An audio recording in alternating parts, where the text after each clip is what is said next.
Bonjour le phare, en ce dimanche 1er novembre, nous basculons ensemble pour 7 semaines, 7 dimanches consécutifs jusqu'au 13 décembre en confinement. Nous reprenons les micros, nous reprenons notre place derrière nos écrans. C'était, on va dire, un petit peu prévisible ces derniers temps, nous nous y préparions. Nous avions eu des discussions déjà en équipe pastorale avec le cœur de l'Église. Voilà, nous avons pris cette décision maintenant. Et courage l'Église, courage, patience. Donc nous sommes partis pour plusieurs semaines maintenant. Merci de prier pour nous, pour les réunions qui vont avoir lieu maintenant, pour nous préparer à rebondir, nous préparer à prendre les décisions les meilleures, pour nous organiser pour toutes ces mini-cultes qui vont avoir lieu en ligne et toutes les initiatives qui suivront pour renforcer la communion fraternelle au sein de l'Église. Nous devons nous adapter. Nous voulons que ce soit une période où l'encouragement prime les uns des autres. Nous voulons rester connectés, nous voulons prendre soin les uns des autres. Si vous avez des besoins ou si vous entendez des besoins de personnes de la communauté, n'hésitez pas à le faire savoir par les groupes de maison, par les responsables, en contactant quelqu'un de l'Église. Nous voulons être sensibles à ces besoins les uns des autres. Il y a une bonne nouvelle, le phare, c'est que Dieu, lui, n'est pas confiné. Il n'est pas confiné, il est en contrôle, il est toujours à l'œuvre. Et j'aimerais vous partager un verset et un mot que Charles nous a partagé à l'équipe pastorale et au cœur de l'Église, aux responsables de groupe de maison hier. Il nous a dit, en ces temps troublés, voici un petit verset qui recentre notre priorité. Ce verset, nous le connaissons dans Matthieu 6, 33. C'est la version de la Bible du Semeur qui dit ceci, qui dit « Faites donc du royaume de Dieu et de ce qui est juste à ses yeux votre préoccupation première. » Faites du royaume de Dieu votre préoccupation première. Dieu ne s'arrête pas. Dieu est à l'œuvre. Il veut encore nous parler. Et pendant ce temps de confinement, il a des choses à nous dire. Il a des choses à poser sur nos cœurs. Il va ouvrir nos yeux pour que nous puissions peut-être collaborer avec lui d'une manière toute particulière. Peut-être être cette épaule dont notre Premier ministre parlait, pour laquelle d'autres personnes ont besoin de s'appuyer si nous allons bien. Peut-être d'autres peuvent s'appuyer sur notre épaule. Peut-être nos voisins auront besoin de notre aide. Peut-être quelqu'un dans notre entourage. Soyons à l'écoute de ce que Dieu veut faire. Il ne s'arrête pas, lui, et nous ne voulons pas, nous non plus, nous arrêter, être une église toujours en mouvement, même si nous sommes confinés. Que Dieu ouvre nos yeux, nos cœurs, nos oreilles, nos bras. C'est le message également que nous avons donné pour le puits. Le puits est fermé, mais nous sommes là, nous voulons rester connectés avec les gens avec qui nous sommes en contact de manière régulière. Qu'il en soit de même pour notre église et pour les gens qui nous entourent. Alors que Dieu nous parle, et encore ce matin, nous voulons ensemble nous poser. Luc a pris le temps, étant donné que nous anticipions cela, Luc a pris le temps d'enregistrer son message. Comme vous le savez, nous avons décidé d'étudier à petite dose les paroles de Jésus dans le Sermon sur la montagne avec Luc. Et donc Luc nous amène verset après verset dans ces paroles de Jésus, tantôt percutantes, tantôt qui nous interrogent. Aujourd'hui encore, nous voulons nous laisser transformer par la parole de Dieu, par la portion que nous allons lire aujourd'hui, et que le Seigneur bénisse Luc. Je vous invite à la prière ce matin. Seigneur, toi tu es au courant, Seigneur, depuis longtemps que ces choses allaient être vécues par ton Église de la sorte à travers le monde. Seigneur, nous avons besoin que tu ouvres nos yeux et nos cœurs à ce que tu veux nous dire, à nous au phare, tout comme tu fais de même pour ton Église partout dans le monde. Seigneur, ce matin encore, à travers ta parole, parle-nous. Bénis Luc qui a préparé ce texte à nous partager et que nos oreilles soient attentives à ce que tu veux nous dire, Seigneur. Nous nous attendons à toi. Fortifie nos cœurs, encourage ceux qui ont besoin d'être encouragés ce matin. Nous nous attendons à toi. Dans le nom de Jésus. Amen. Eh bien, bonjour à toutes, bonjour à tous. Je suis vraiment désolé en un sens de vous retrouver de cette manière par écran interposé. Mais les choses étant ce qu'elles sont, ben, je crois que c'est bien, c'est sage d'être prudent et certainement de respecter autant que possible les choses qu'on nous demande. pour éviter que ce virus nous empoisonne encore davantage la vie. Alors, je veux quand même me réjouir parce que même si nous sommes confinés, même si notre liberté d'agir, de bouger est moindre, la parole de Dieu, elle n'est pas liée. Elle continue, je dirais, de faire son œuvre dans nos cœurs et dans nos vies. Alors aujourd'hui, j'aimerais poursuivre le texte de Matthieu 5, donc ce sermon sur la montagne, et je crois que c'est le 6e épisode. Et on arrive à un passage un peu particulier. Il y en a plein d'ailleurs, je ne sais pas si j'ai vraiment réalisé à quel point j'allais parler de choses parfois compliquées, parfois difficiles. Et ici, on va parler du jurement. Hein, non pas du jugement, du jurement. Hein. Donc, j'avais appelé ce message au départ jure par jure ou arrêter de jurer. Enfin, toutes ces questions-là. Et très souvent, on se dit bon, c'est pas grave. Bon, oui, il y a des gens qui jurent. Ça nous arrive etc. Peut-être pas avec le nom du Seigneur, mais d'une autre manière. Et on peut se dire, bah, c'est pas aussi important, il y a des choses nettement plus importantes dans la vie. Mais je crois que si le Seigneur a pris le temps, dans le sermon sur la montagne, et presque, je dirais, dans cette première partie qui nous occupe pour l'instant, d'en parler avec autant de paroles et autant de force, ben, je crois que honnêtement, on doit se dire, ben, le Seigneur ne parle pas pour rien, et s'il nous dit ces choses, c'est que ça doit être important, même si, au travers de notre culture, de notre façon d'être, ben, peut-être que maintenant, ça nous semblait moins important. Alors, le texte que j'aimerais qu'on lise se trouve dans l'évangile de Matthieu, au chapitre 5, et on est arrivé au verset 33, et je voudrais lire jusqu'au verset 37. Vous avez appris qu'il a été dit aux anciens, tu ne parjureras point, mais tu t'acquitteras envers le Seigneur de ce que tu lui as déclaré par serment. Mais moi je vous dis de ne jurer aucunement, ni par le ciel, parce que c'est le trône de Dieu, ni par la terre, parce que c'est son marchepied, ni par Jérusalem, parce que c'est la ville du grand roi. Ne jurez pas non plus par ta tête, ne jure pas parce que tu ne peux pas rendre blanc ou noir un seul cheveu. Que votre parole soit oui, oui, ou non, non. Tout ce qu'on y ajoute vient du malin. Alors Jésus revient avec cette phrase qu'on connaît maintenant de manière familière. Vous avez entendu qu'il a été dit, c'est-à-dire que entre le commandement que Moïse a reçu sur le Sinaï et l'enseignement de l'époque de Jésus donné par les pharisiens, ben, il y avait une marge.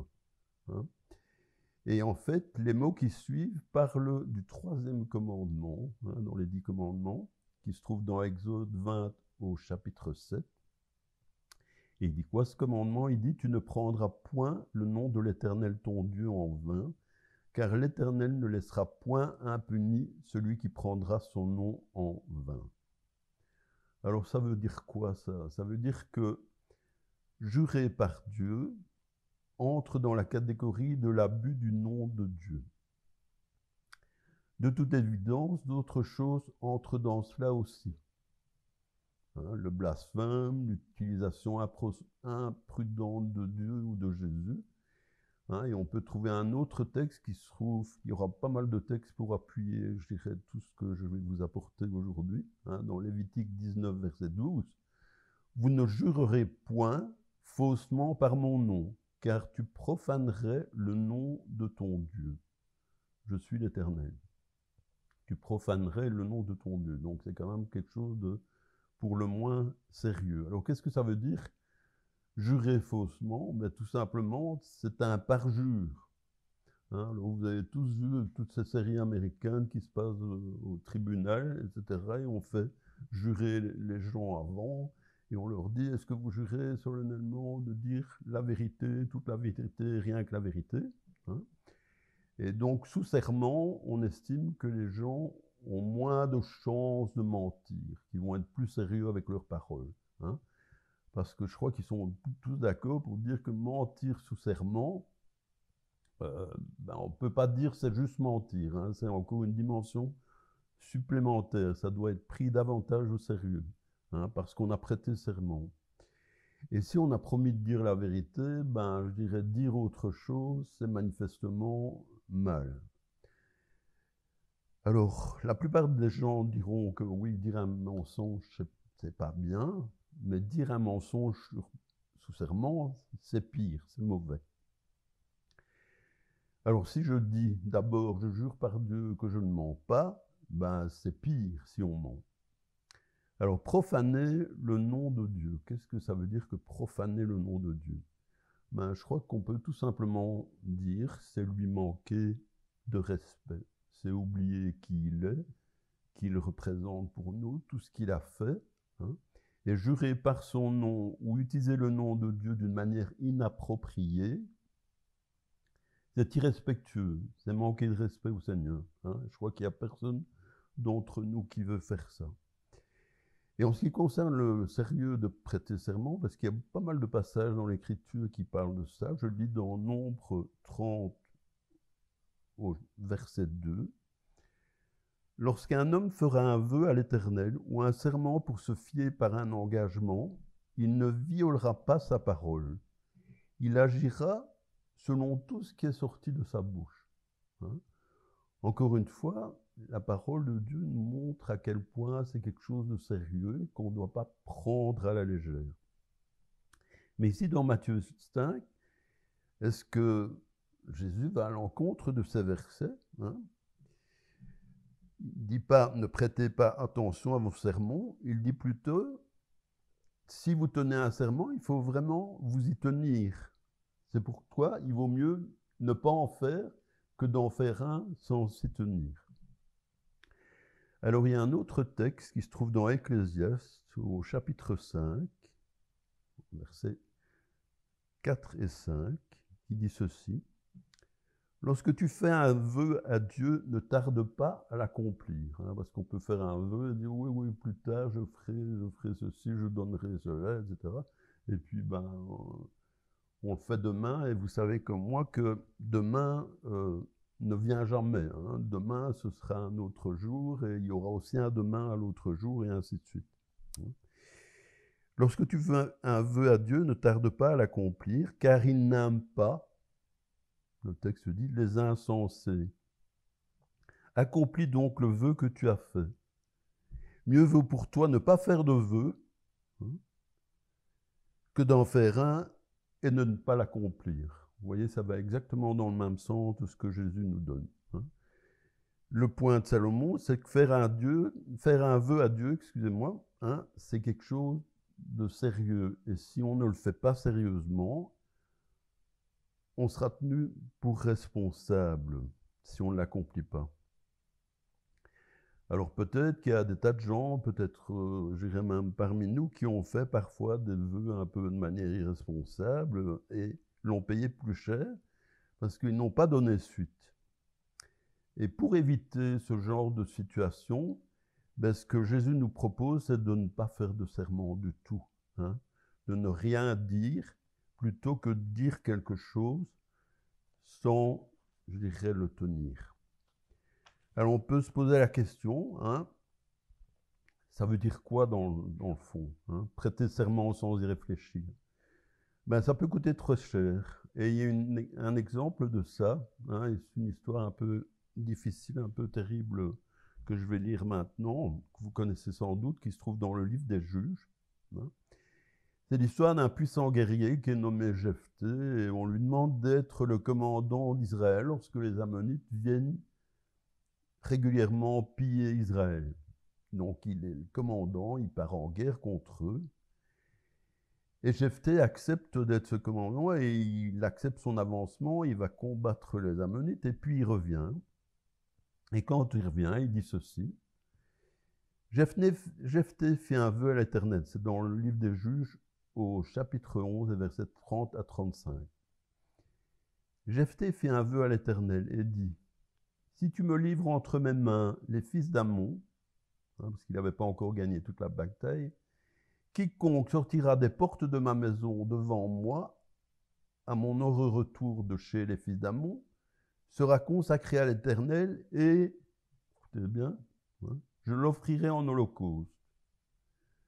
Jephthé marche contre les fils d'Ammon, l'Éternel les livre entre ses mains, il leur fit éprouver une très grande défaite, depuis Aroër jusqu'à Minith, espace qui refermait 20 villes jusqu'à Abel-Kéranim, et les fils d'Ammon furent humiliés devant les enfants d'Israël. Jephthé retourna dans sa maison à Mitzpah, et voici sa fille sortie au-devant de lui avec des tambourins et des danses. C'était son unique enfant. Il n'avait point de fils et point d'autre fille. Dès qu'il la vit, il déchira ses vêtements et dit : « Ah, ma fille, tu me jettes dans l'abattement. Tu es au nombre de ceux qui me troublent.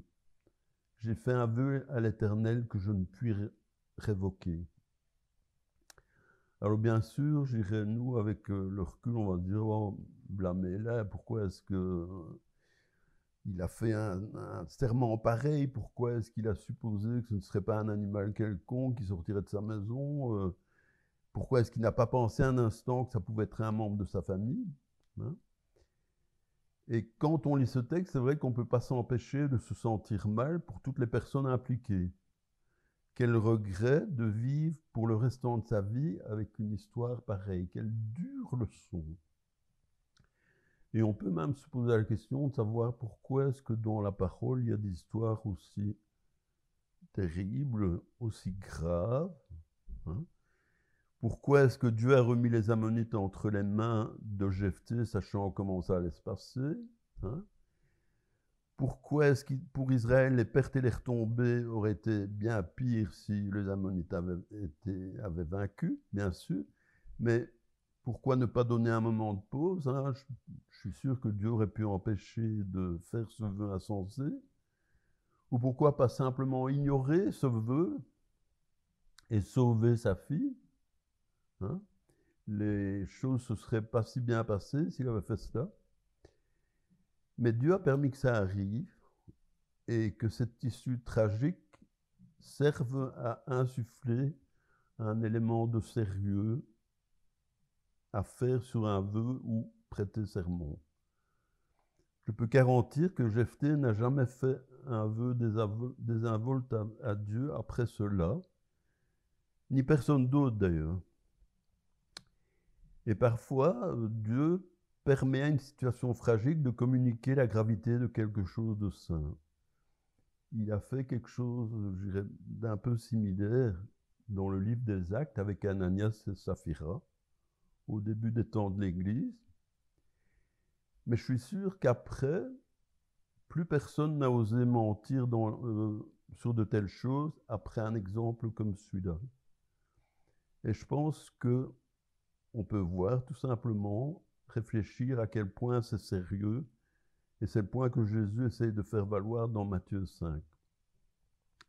Alors sur ce texte, William Burkitt a fait un commentaire, et il a dit que les pharisiens enseignaient que le parjure, c'était la seule violation du 3e commandement, et que quelque part, jurer, c'était rien, si on ne se rétracte pas, hein. Et on ne devait jurer par le nom de Dieu que devant le tribunal. Mais dans leur discours ordinaire et commun, ils ne pouvaient jurer que par n'importe laquelle des créatures. Alors on se dit bien sûr, mais bon, c'était les temps anciens, c'est plus maintenant comme ça, et on peut penser des tas de choses, comme quand on est choqué par des choses qu'on lit dans l'Écriture ainsi. Mais ce que je pense qu'on doit apprendre, c'est à nous humilier et accepter. Je dirais que Dieu, de toute façon, il est parfait, il est juste dans tout ce qu'il fait, et que ses œuvres sont, je dirais, impeccables, et que qui est-ce que nous sommes, nous, pour dire « Ah oui, mais tu n'aurais pas dû faire ça, ou tu aurais dû faire ça autrement, etc. » hein. C'est dans le livre d'Ésaïe, vous allez trouver ça, cette histoire de l'argile qui dit au potier « Ah, pourquoi est-ce que tu m'as fait comme ça ?» Ouais. Alors, l'important, c'est de voir, quand je jure devant Dieu, ou si je jure sur ma vie, ou je jure sur des tas d'autres choses, on n'a rien à faire de cela, en ce sens qu'on engage des gens, des choses sur lesquelles nous n'avons aucun droit. C'est comme les banaliser. Dieu veut que nous honorions, je dirais, son nom, ces choses qui sont saintes, et il veut que nous nous valorisions nous-mêmes et nos vies, et ne les utilisons pas comme des pions pour obtenir ce que nous demandons. Et Jésus a encore parlé de ça aux pharisiens dans Matthieu 23, les versets 16 à 22, je vais vous les lire, et il a des paroles assez terribles.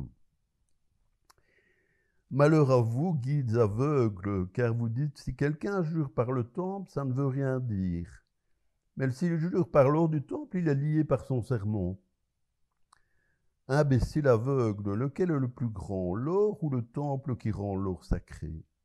Vous dites aussi, si quelqu'un jure par l'autel, ça ne veut rien dire. Mais si quelqu'un jure par le don qui est sur l'autel, il est lié par son serment. Vous les aveugles, qu'est-ce qui est plus grand, le don ou l'autel qui rend le don sacré? Par conséquent, celui qui jure par l'autel, par lui et par tout ce qu'il contient, eh bien celui-là jure par le temple, jure aussi par lui et par celui qui y habite. Et celui qui jure par le ciel, jure par le trône de Dieu et par celui qui y siège. Alors Jésus ne soutient pas les serments, il souligne simplement l'hypocrisie des pharisiens. Hein. Et vous dites que si vous jurez par le temple, ça ne signifie rien d'autre que de jurer, mais que jurer par l'or du temple signifie tout. Hein. Et en fait, l'idée, c'est que les pharisiens valorisaient tellement l'or qui était dans le temple, plus que l'autel sur lequel ils se trouvaient, hein, parce que ils avaient tout simplement tout à l'envers. Ils avaient l'impression que si les gens venaient à parjure, ils viendraient rechercher l'or qu'ils ont mis, je dirais, dans le temple, sur le temple, comme offrande. Et pour empêcher que ça se produise, ils disent, attention, si tu jures par l'or du temple, tu as engagé. Hein. Ils ont banalisé le serment fait sur des choses saintes et maximisé le serment fait sur les choses moindres. Donc, lorsqu'on prête serment en utilisant le nom de Dieu ou les choses de Dieu, nous minimisons leur valeur puisque nous les invoquons pour servir nos objectifs égoïstes. Et quand on fait cela au hasard, on paye cher alors qu'il est temps de remplir notre vœu. Alors pourquoi est-ce que je dis tout ça? Je dirais parce que c'est vrai qu'on peut parler parfois de manière un peu légère comme ça, et je dirais ce qui est important, dit la Bible, c'est que votre oui soit oui et que votre non soit non. Alors ça veut dire quoi?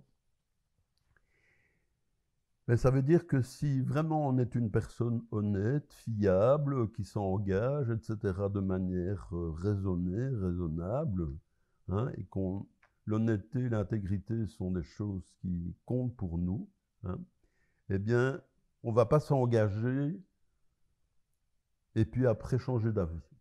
Hein, dire oui, oui, oui, et puis finalement, au moment même, on dit non, finalement, non, j'ai changé d'avis. Hein. Donc, si je fais une promesse, la Bible m'invite, hein, le Seigneur m'invite à la tenir. Pourquoi? Parce que je dois être pris au sérieux. Hein.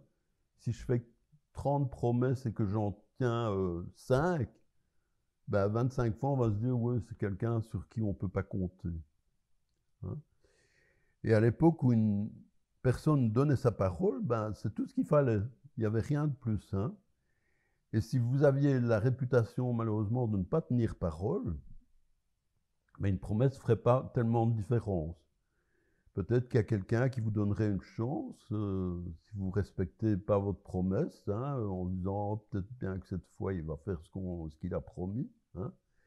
Mais si on fait des promesses vides et qu'on n'y pense pas beaucoup, c'est carrément notre intégrité, notre honnêteté, hein, qui ne sont pas de précieuses marchandises, mais qui peuvent être tout simplement mises en cause. Dans l'épître de Jacques, au chapitre 5, le verset 12, hein, pas dans le même sens, et il nous dit ceci: « Surtout mes frères, ne jurez pas, ni par le ciel, ni par la terre, ni par quoi que ce soit d'autre. Que votre oui soit oui, et ça doit être suffisant, et votre non, non. Hein? Alors juste avant, Jacques parlait d'avoir de la patience de ce que nous souffrons. Parce qu'il connaissait très bien cette tentation, je dirais, que nous avons, tout simplement, mais quand on souffre, on a tendance à faire une promesse peut-être qu'on ne va pas tenir. Hein? On peut dire, ah, Seigneur, si je suis guéri de ça, ben, je vais donner tellement plus d'offrandes à l'église. Hein? Ou alors je viendrai à toutes les réunions, ou alors je m'engagerai encore 4 fois de plus que ce que je fais maintenant. Et c'est facile de faire des engagements comme ça, et je dirais c'est dangereux, d'autant plus si on est dans une situation difficile, pénible, dans la souffrance, parce qu'il faut se poser la question, est-ce que je vais poursuivre, est-ce que je vais tenir ma promesse, est-ce que je vais honorer les paroles que j'ai dites, hein? Parce qu'il y en a certains qui le disent, mais au moment où ça doit arriver, ils ne suivent pas. Hein? Et je connais cette histoire, en fait, une personne qui était très malade à l'église et qui s'est retrouvée à l'hôpital et elle a fait venir le pasteur, elle a demandé pour prier pour elle. Et elle a dit, écoute, pasteur, si vraiment je sors de cette situation qui est épouvantable, je vais donner à l'église près d'1 million de dollars. Ça s'est passé aux États-Unis. Alors le pasteur était un peu soufflé, mais il a quand même prié pour la personne. Et la personne, au bout de quelques semaines, a été guérie. Évidemment, le million de dollars n'est jamais arrivé dans les caisses de l'église. Et quelques temps après, le pasteur a croisé ce paroissien en lui disant tu ne m'avais pas parlé, si tu étais guéri, que tu donnerais ce million de dollars à l'église. Et la personne a répondu oh, j'ai vraiment dit ça, j'ai promis ça. Oh, il ne faut pas demander à quel point j'étais malade, hein, je ne devrais pas être bien dans ma tête. Hein.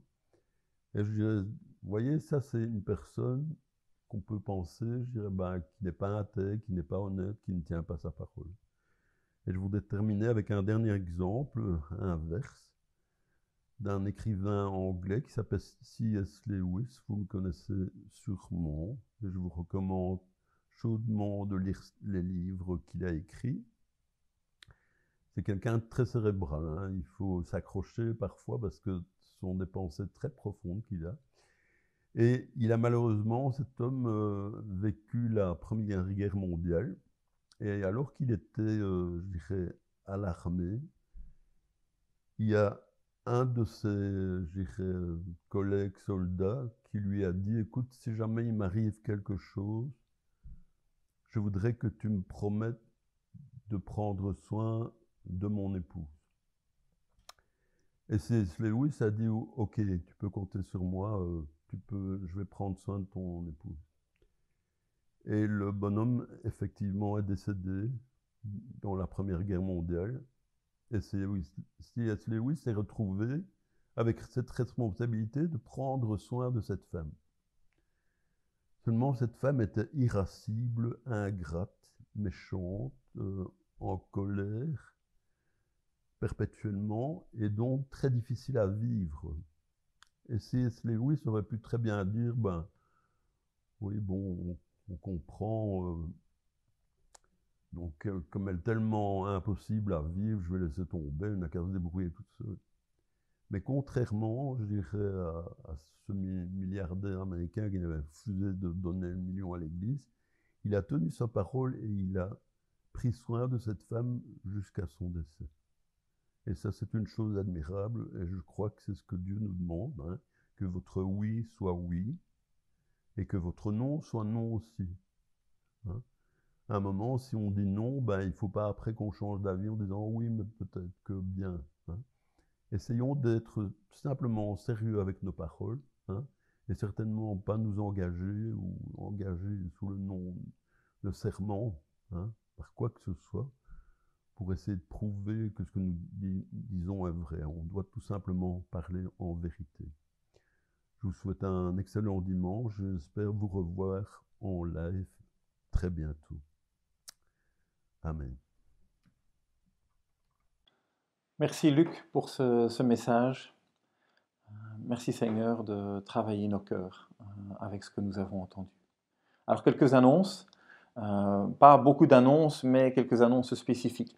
Euh, à partir de ce début de semaine, nous allons vous envoyer, comme dans la première période que nous avons vécue déjà au mois de mars, un agenda de la semaine avec les liens utiles et les activités de la semaine. Donc regardez vos mails d'ici lundi ou mardi, le temps que nous nous organisions pour vous envoyer ces choses. Donc l'email sera le moyen de communication le plus direct entre nous.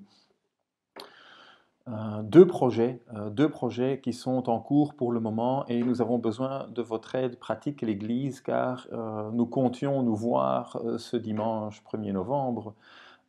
Nous comptions nous voir pour que ces projets puissent bien se dérouler. Le premier projet, les deux projets sont portés par Nathalie et Georges.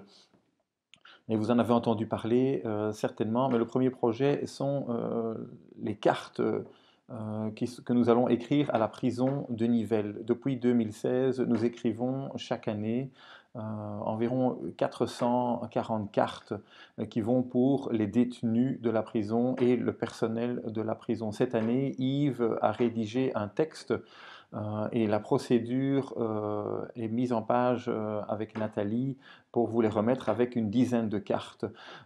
440 cartes, ça fait, on va dire, 44 personnes qui en écrivent 10. C'est un point de repère, il n'y a aucune pression, mais nous espérions pouvoir vous distribuer ces cartes déjà aujourd'hui.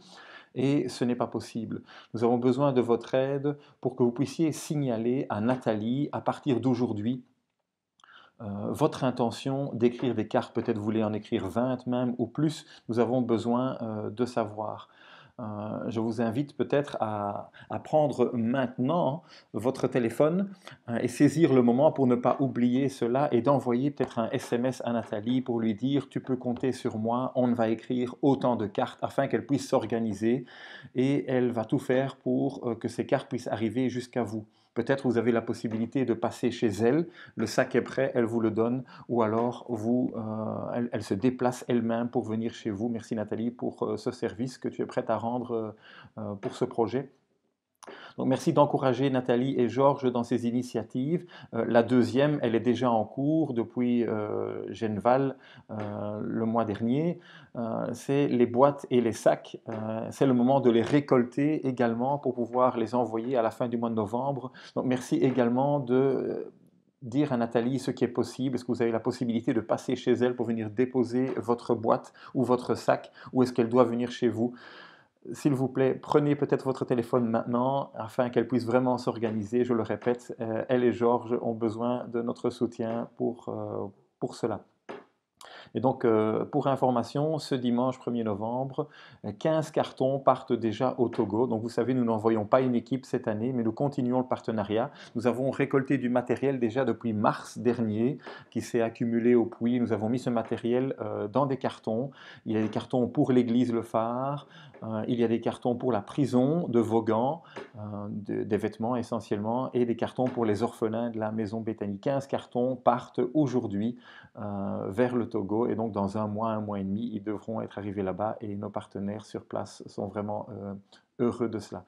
Merci pour votre générosité. L'Église, c'est une des choses que nous pouvons continuer à faire maintenant dans le partenariat envers le Togo.